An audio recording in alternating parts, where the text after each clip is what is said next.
सत श्री अकाल जी। एक खास मुलाकात दे विच तुहाडा स्वागत। प्यारे दर्शकों, अज जिस शख्स नाल तुहाडी मुलाकात करवा रहे हैं उन्होंने बहुत एरिया दे विच काम कीता है। वो इंडियन फॉरेन सर्विस दे विच रहे लंबा समा। 1974 बैच दे इंडियन फॉरेन सर्विस दे सरदार केसी सिंह, कृष्ण चंद्र सिंह अज साडे नाल ने, जिहड़े ईरान दे विच, UAE दे विच अंबैसडर रहे, हिंदुस्तान दे राष्ट्रपति भवन दे विच सैकटरी रहे। उस तो अलावा उन्होंने बहुत सारिया असाइनमेंट गवर्नमेंट ऑफ इंडिया दियां उत्थे काम कीता। ते जदों वो सेवा मुक्त होंदे ने ते फिर सेवा दे विच नितरदे ने। सेवा कर लई पंजाब दी केसी सिंह होरां ने एक साझा सुनहरा पंजाब दा सुपना लिया है। वो किस तरह का सुपना है, की है उन्होंने मन च, की है उन्होंने ड्रीम, उत्ते अज आपां गल करनी है। तो उहदे लई अज केसी सिंह होरी साडे नाल स्टूडियो च आए ने। तुहाडा बहुत बहुत स्वागत जी। बड़ी खुशी है जी, तुसीं मौका दिता जी। केसी सिंह जी, जिस तरह मैं शुरू च कहा है, पहले तो मैं समझदा कि तुसीं सारी जिंदगी काम कीता, वड्डियां पोस्टां ते रहे, संगरूर जिला, पटियाला, पता नहीं कित्थे कित्थे, चंडीगढ़ पढ़े, तो उस तो बाद तुसीं इंडियन पुलिस सर्विस भी मैं देखा कि तुसीं रहे। उस तो बाद तुसीं इंडियन फॉरेन सर्विस चले जाते हो। फिर राष्ट्रपति ज्ञानी जैल सिंह ने काम किया है, बहुत सारे प्राइम मिनिस्टर्स नाल तुसीं काम किया है। ये बहुत है जिंदगी च काम। तो हुण मैं तो ये भी पता लग्या सी कि तुसीं पॉलिटिक्स च भी जा रहे हो, तो ये भी पता लग्या सी दिल्ली के मुख मंत्री, भावें वो IAS नहीं कर सके लेकिन मुख मंत्री बन के वो अप्रोच कर रहे हैं तुहानूं, आओ साडी पार्टी दे विच। पर तुसीं वो पार्टी ज्वाइन करन दी बजाए उन्हां चों भी कुछ बंदे अपने नाल जोड़े, जोड़ के तुसीं ये सुनहरे पंजाब दा सुपना लै रहे हो। ये सारा कुछ है की ये प्रोजेक्ट बारे दसो। देखो 2014 च उदों केजरीवाल तय नहीं सी करदे कि टिकट किनूं जाएगी। उदों एक कमेटी हुंदी सी। वो कमेटी च IK गुजराल, उन्हां दा नैफ्यू भी सीगा मिस्टर जज, वो मैनूं उत्थे मिल गए दिल्ली किते, तो मैंने कहने लगे तुसीं लड़ना नहीं पंजाब चों। मैं कहा देखो पंजाब च तां इस वेले नहीं, मैं दिल्ली है, पर मेरा घर है चंडीगढ़ च।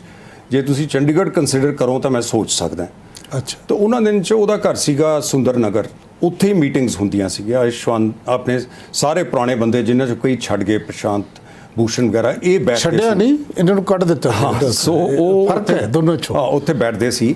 तो मैं इन्हां नूं जाके 10 मिनट च मिलिया। इन्हां ने कहा नहीं असीं तय कर लिया, असीं केजरीवाल नूं ओवर रूल करता, क्योंकि वो मैनूं फिर बाद पता लग्या मिसिस भट्टी नूं देना चाहते सी टिकट, क्योंकि जसपाल भट्टी उन्होंने दोस्त रहे पुराने जी। तो ये कहते तुसीं भरो, जल्दी भरो। मैनूं वो एफिडेविट देता, नाल क्या 100 बंदे तो दस्खत। वो एफिडेविट मैनूं थोड़ा जिहा चुभिया, ਉਹਦੇ 'ਚ मैं क्या यार सारी उम्र नौकरियां कीतियां हाईएस्ट लैवल ते, मैं आ नहीं करूँगा, मैं कार ते बत्ती नहीं लगाऊंगा, मैं फलाना नहीं। मैं यार ये चीज़ां तो वैसे नहीं करते, पर चलो ठीक है, इन्हां दा असूल है। वो 1-2 दिन सोचण दे बाद मैं क्या चलो इस काम च ना पईए। मैं जवाब देता।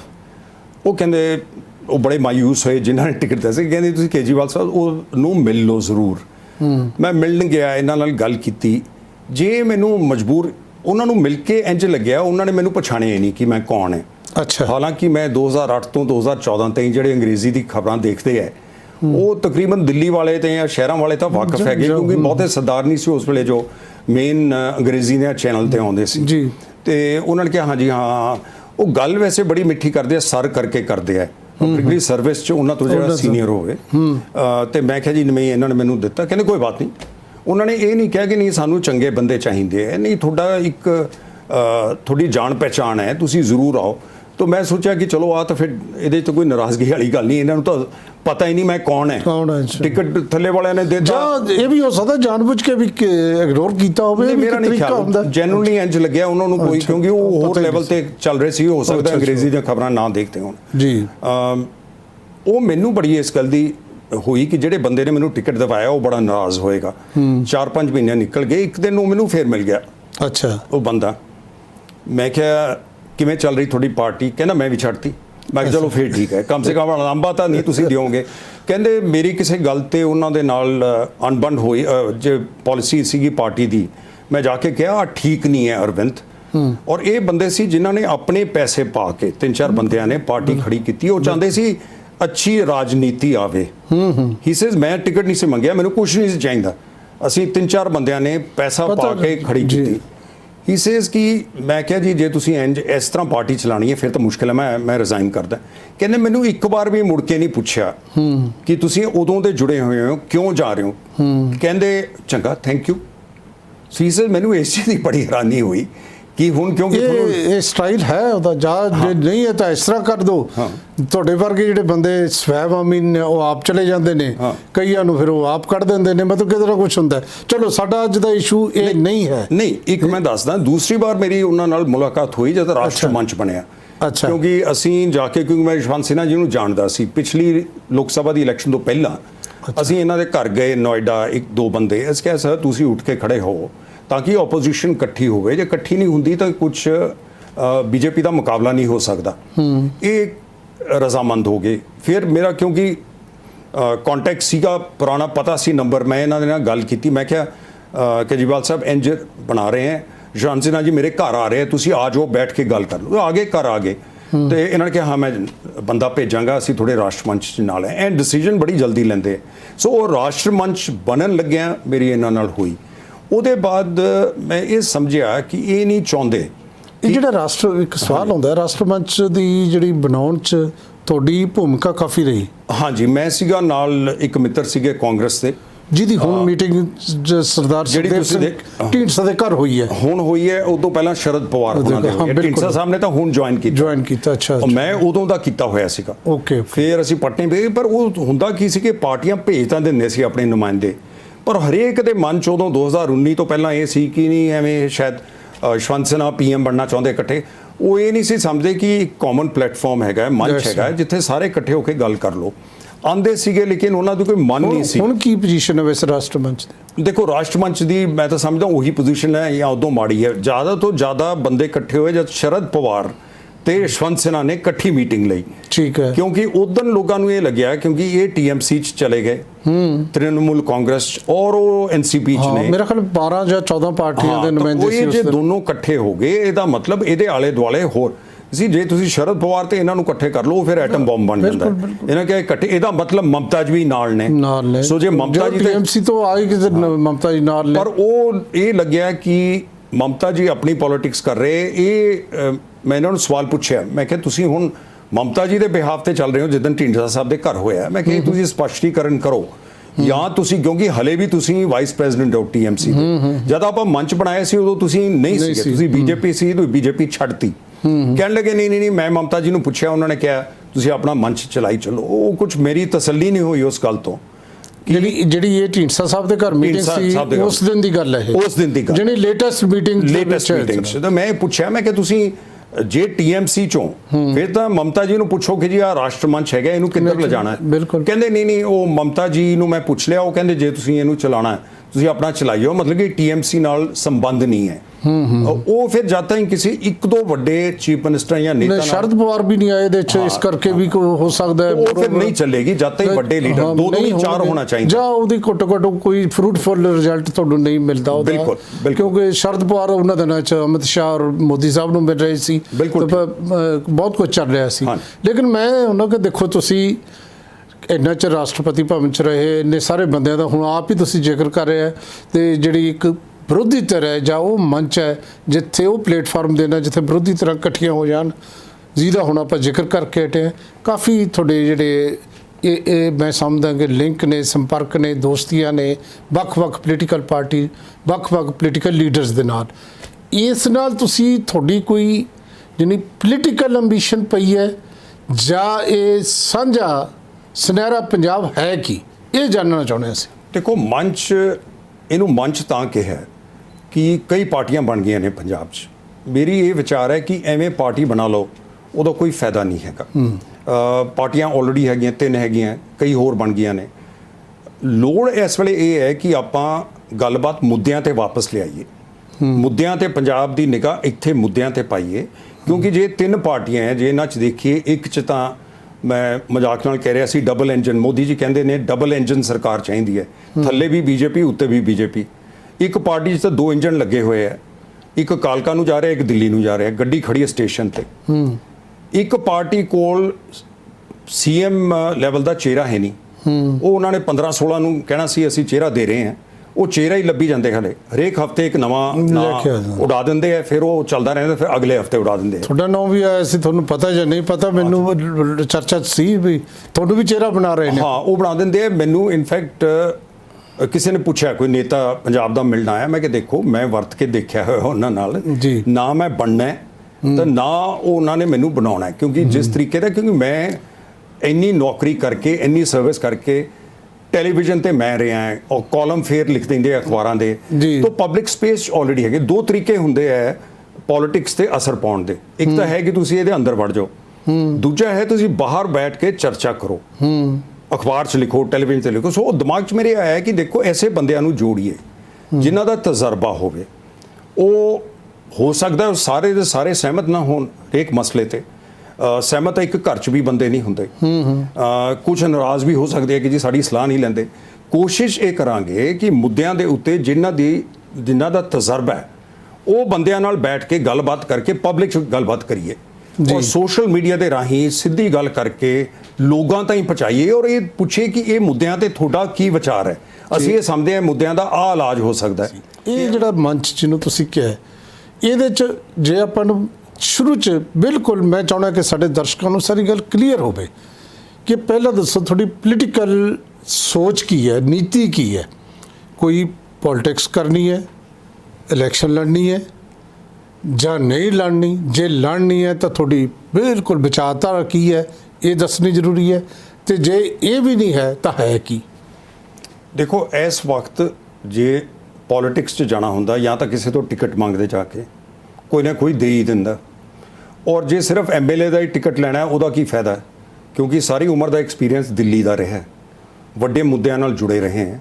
ਸੋ ਇਹ ਸੋਚਿਆ ਕਿ ਮੰਚ ਪਹਿਲਾਂ ਬਣਾਓ, ਮੰਚ ਦੀ ਗੱਲਬਾਤ ਲੋਕਾਂ ਨਾਲ ਸ਼ੁਰੂ ਕਰੋ। ਲੋਕ ਤੁਹਾਡੀ ਗੱਲਬਾਤ ਸੁਣਨ ਨੂੰ ਵੀ ਤਿਆਰ ਹੈ ਕਿ ਨਹੀਂ, ਜਾਂ ਉੱਥੇ ਕੋਈ ਹੋਰ ਮੁੱਦੇ ਹੈ।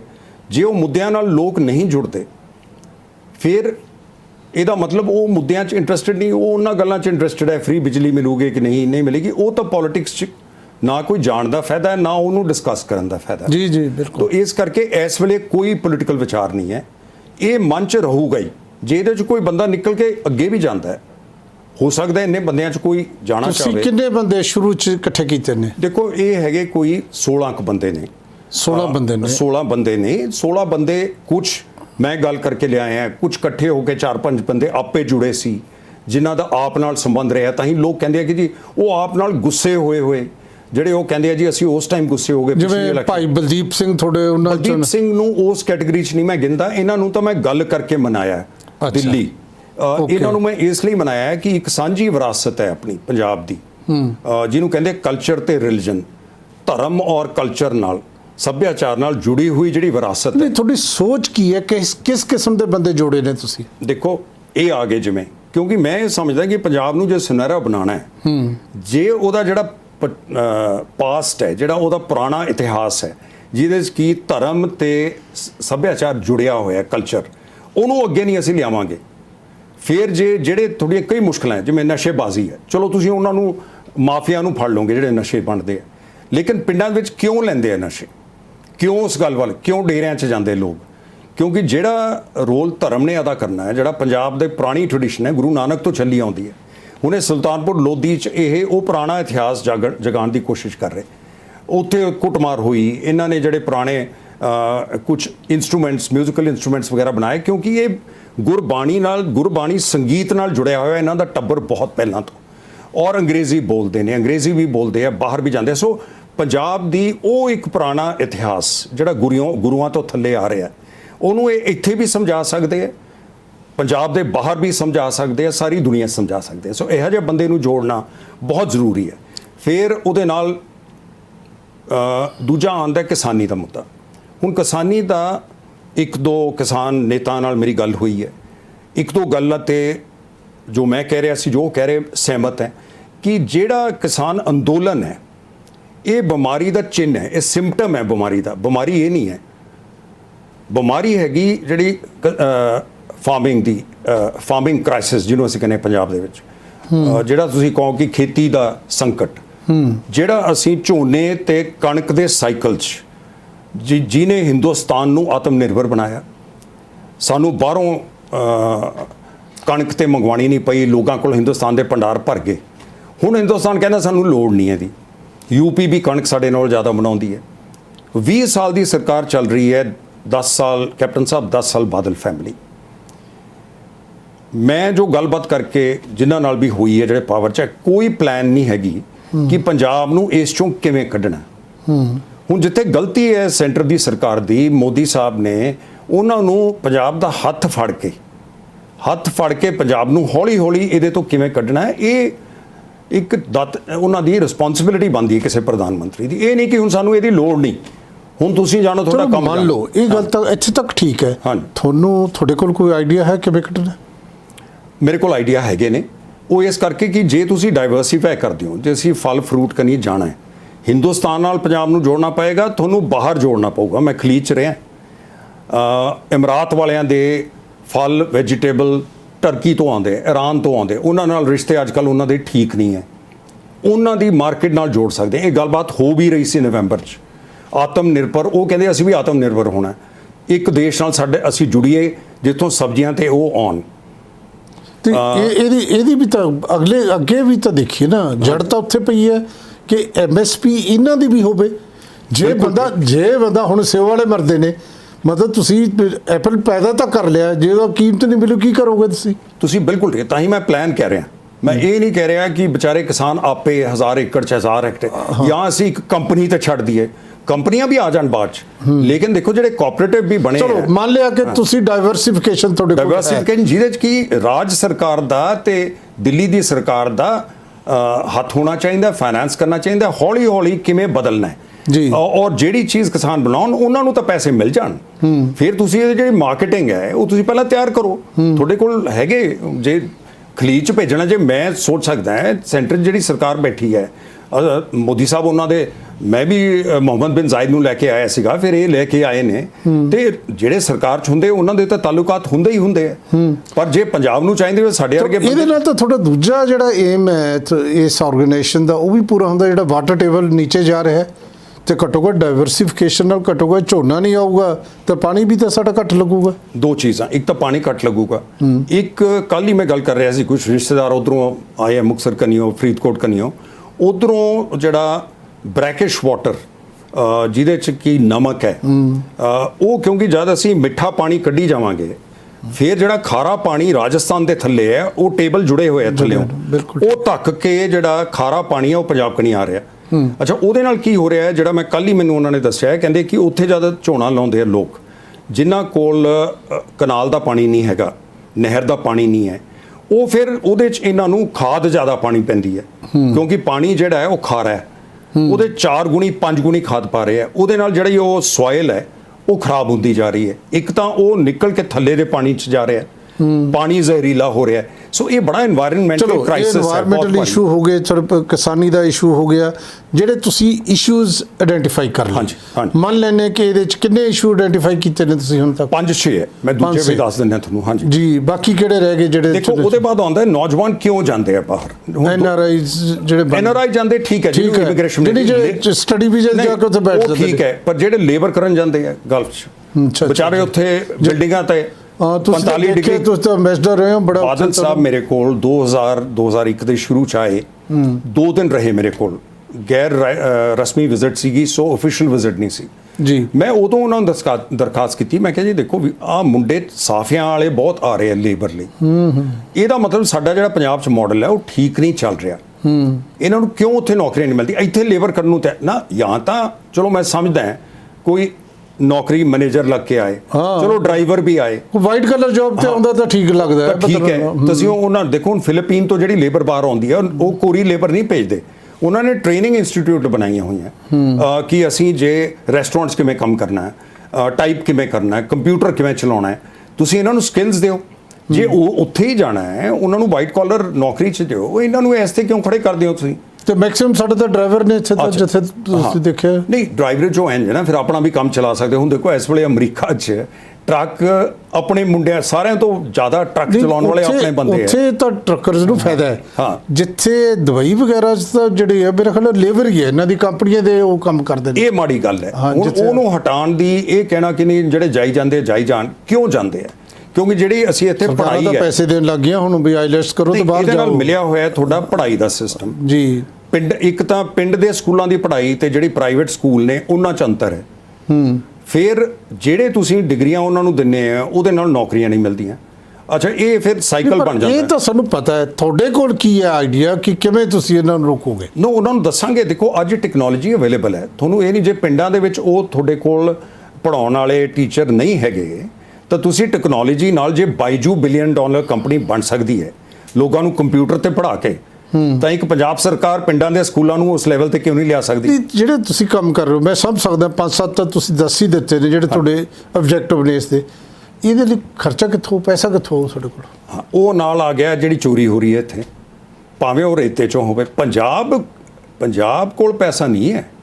ਪੰਜਾਬ 'ਚ ਜਿਹੜੇ ਹੁਕਮਰਾਨ ਹੈ ਉਹਨਾਂ ਕੋਲ ਬਹੁਤ ਪੈਸਾ ਹੈ, ਮਾਫੀਆ ਕੋਲ ਬਹੁਤ ਪੈਸਾ ਹੈ। ਦੇਖੋ, ਰੇਤੇ 'ਚ ਕਿੰਨੀ ਸੌਖੀ ਹੈ ਰੇਤੇ ਦੀ ਚੋਰੀ ਰੋਕਣੀ, ਜਿਹੜੇ ਉਹਦੇ 'ਚੋਂ ਰੈਵਨਿਊ ਆ ਰਿਹਾ, ਜਾਂ ਸ਼ਰਾਬ ਦੀ ਡਿਸਟ੍ਰੀਬਿਊਸ਼ਨ 'ਚ ਜੇ ਪੂਰਾ ਪੈਸਾ ਸਰਕਾਰ ਕੋਲ ਰੈਵਨਿਊ ਨਹੀਂ ਆ ਰਿਹਾ, ਉਹ ਕੋਈ ਇਹ ਨਹੀਂ ਹੈ ਕਿਉਂਕਿ ਨੀਤੀ ਨਹੀਂ ਬਣ ਸਕਦੀ। ਨੀਤ ਚਾਹੀਦੀ ਹੈ। ਜੇ ਨੀਤ ਠੀਕ ਹੈ ਤਾਂ ਉਹਦੇ 'ਚੋਂ ਰੈਵਨਿਊ ਵੱਧ ਸਕਦਾ ਹੈ। ਇਹ ਨਹੀਂ ਹੈ ਕਿ ਉਹਦੇ 'ਚੋਂ ਰੈਵਨਿਊ ਘਟ ਜਾਏਗਾ। ਤੀਜਾ ਆਉਂਦਾ ਹੈ ਤੁਸੀਂ ਆਹ ਡਰੱਗਸ ਨੂੰ ਖਤਮ ਕਰੋ। ਕਿਉਂ ਨਹੀਂ ਕਰਦੇ? ਇਹ ਜਿਹੜੇ ਮਾਫੀਆ ਪੁਲਿਸ ਨਾਲ ਮਿਲ ਕੇ, ਪਹਿਲਾਂ ਜਿਹੜੀ ਵੀ ਸਰਕਾਰ ਆਉਂਦੀ ਹੈ ਉਧਰ ਹੋ ਜਾਓ, ਫਿਰ ਦੂਜੇ ਪਾਸੇ ਥੋੜੇ ਉੱਪਰਲੇ ਅਫਸਰ ਬਦਲ ਦਿਓ। ਸੋ ਇਹਦੇ 'ਚ ਬੜੀ ਬੁਨਿਆਦੀ ਚੇਂਜ, ਤਬਦੀਲੀ ਲਿਆਉਣ ਦੀ ਲੋੜ ਹੈ। ਪਿਆਰੇ ਦਰਸ਼ਕੋ, ਜੋ ਕੁਝ ਕੇਸੀ ਸਿੰਘ ਹੋਰੀ ਦੱਸ ਰਹੇ ਨੇ ਲਗਭਗ ਆਪਾਂ ਹਰ ਰੋਜ਼ ਸੁਣਦੇ ਹਾਂ। ਨਵਜੋਤ ਸਿੰਘ ਸਿੱਧੂ ਦੇ ਟਵੀਟ ਇਹੀ ਹੁੰਦੇ ਨੇ, ਔਰ ਜਦੋਂ ਵੀ ਕੋਈ ਸਾਡੇ ਪੰਜਾਬੀਆਂ ਨੂੰ ਮੁਫਤ ਖੋਰੇ ਮੰਗਤੇ ਬਣਾਉਣ ਲਈ ਪੋਲੀਟੀਕਲ ਪਾਰਟੀਆਂ ਆਉਂਦੀਆਂ ਨੇ, ਅਸੀਂ ਤਾਂ ਹਰ ਰੋਜ਼ ਕਹਿੰਦੇ ਕਿ ਉਹਨਾਂ ਨੂੰ ਸਵਾਲ ਕਰੋ ਕਿ ਤੁਸੀਂ 400 ਯੂਨਿਟ ਸਾਨੂੰ ਦਿਓਗੇ, 800 ਯੂਨਿਟ ਦਿਓਗੇ ਜਾਂ 300 ਯੂਨਿਟ ਦਿਓਗੇ? ਕੋਈ ਕੁਝ ਕਹਿੰਦਾ ਹੈ, ਕੋਈ ਕੁਝ ਕਹਿੰਦਾ ਹੈ। ਇਹ ਲਿਆਉਂਗੇ ਕਿੱਥੇ? ਪੈਸਾ ਕਿੱਥੋਂ ਆਊਗਾ? ਇਹ ਸਵਾਲ ਹੈ। ਕੇਸੀ ਸਿੰਘ ਹੋਰੀ ਕਹਿ ਰਹੇ ਨੇ ਕਿ ਪੈਸਾ ਮਾਫੀਆ ਰੋਕ ਕੇ ਆਊਗਾ। ਕੀ ਇਹ ਸਾਰਾ ਕੁਝ ਆ ਸਕਦਾ? ਇਹ ਪੋਸੀਬਲ ਹੈ ਜਾਂ ਇਹ ਕਿਸ ਲੈਵਲ ਤੇ ਸਿਰਫ ਅਵੇਅਰ ਕਰਨਗੇ ਜਾਂ ਕੋਈ ਹੋਰ ਵੀ ਪਲਾਨ ਹੈ? ਇਹ ਵੀ ਆਪਾਂ ਜਿਹੜੀ ਹੈ ਇਹਨਾਂ ਨਾਲ ਗੱਲਬਾਤ ਕਰਾਂਗੇ। ਇਹ ਤੁਹਾਨੂੰ ਜਿਹੜੀ ਗੱਲਬਾਤ ਮੈਂ ਕਰ ਰਿਹਾ ਨਾ, ਇਹ ਅੱਜ ਤੋਂ ਬਾਅਦ ਤੁਹਾਨੂੰ ਅਗਲੇ ਦਿਨ ਤੁਸੀਂ ਸਾਡਾ ਜਿਹੜਾ ਪ੍ਰੋਗਰਾਮ ਦੇਖੋਗੇ ਉਸ ਦੇ ਵਿੱਚ ਤੁਸੀਂ ਇਸ ਨੂੰ ਦੇਖੋਗੇ। ਅੱਜ ਦੇ ਲਈ ਮੈਂ ਇਹਨਾਂ ਦਾ ਜਿਹੜਾ ਹੈ ਧੰਨਵਾਦ ਕਰਦਾ।